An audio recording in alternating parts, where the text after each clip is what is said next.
ओम गजकर्णिकाय नमः, ओम लंबोदराय नमः, ओम निकटाय नमः, ओम विघ्नराजाय नमः, ओम विनायकाय नमः, ओम धूमकेतवे नमः, ओम गणाध, ओम वक्रतुंडाय नमः, ओम शूर्पकर्णाय नमः। पुष्पान् समर्पयामि।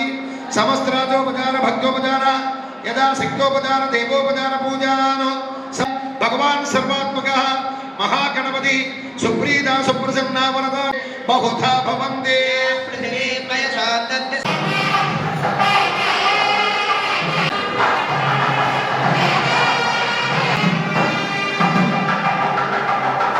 षोडशोपचार पूजाख्यंगरिष्ये अमोपस्पृश्य ओम ब्रह्मादेव कर्ममावाहयामि काद्रुद्राज प्रदेशे मेनुष्टमाजनलीलाक्षते द्विपदे साचतुष्पदे अष्टामदे नवमदे आवाहयामि।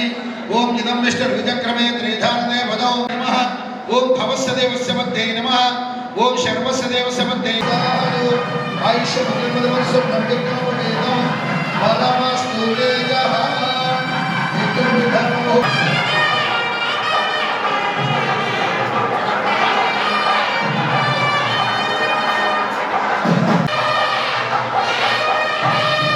समर्पयामि स्तवयामि आपोहिष्टार्थं अक्षतां समर्पयामि दिव्यश्री परमणगन्धां धारयामि गन्धस्योपरि अलङ्करणार्थम् अक्षतां वनस्पतिर्वे नानागन्धे संविदः कालाय कालाग्निरुद्राय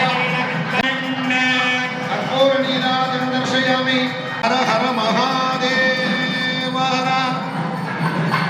ओम समेत कालहस्तीश्वर स्वामिनः सन्निधौ नूतन वत्सरे प्रारंभ दिवसे ज्ञानं सौनाम्बा समेत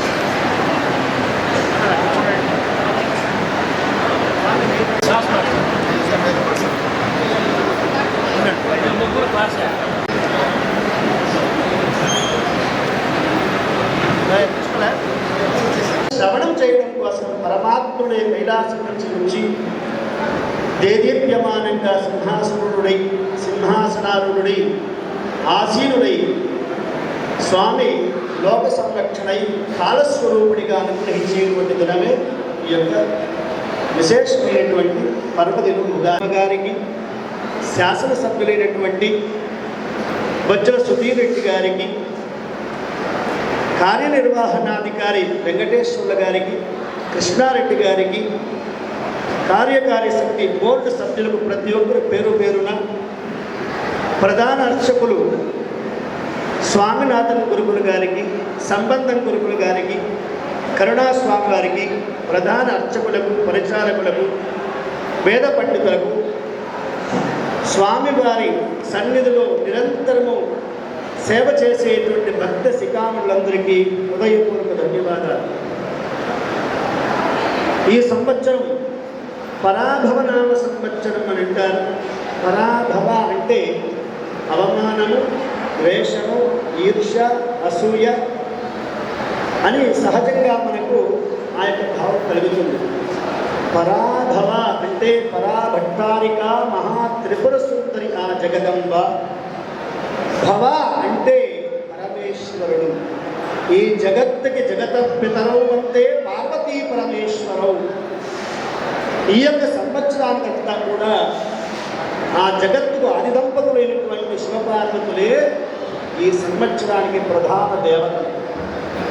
స్వరూపాన్ని శ్రవణము చేయటకు ఆసురులైన జగత్తుకు మాతాపితులైన ఆ పార్వతీ పరమేశ్వరు సాష్టాంగ నమస్కారం చేసి ఈ యొక్క పరాభవనామ సంవత్సర ఫలితాంశాలు మీకు వివరించాయి. చతుర్గ్రహ కూటమి వలన సకాలమయందు వర్షము మరియు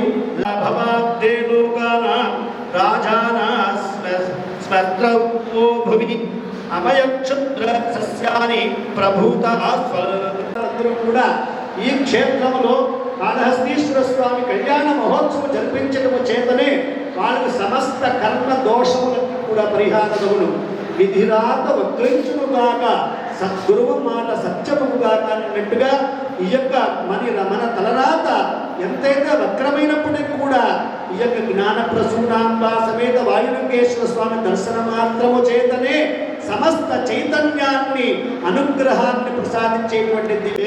14 ఆధిపత్యం 5 4 అవమానం.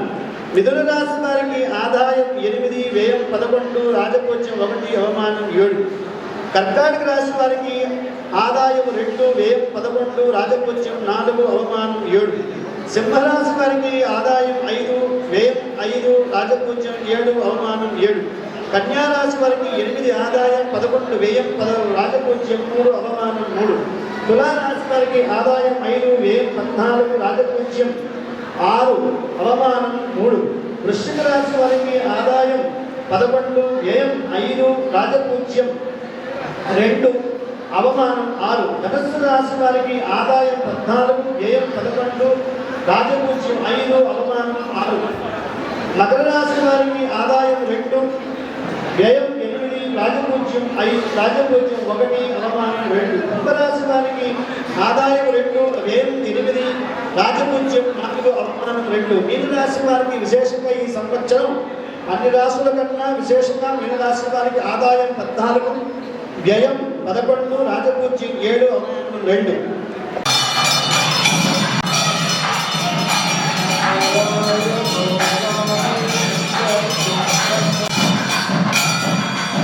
Yeah.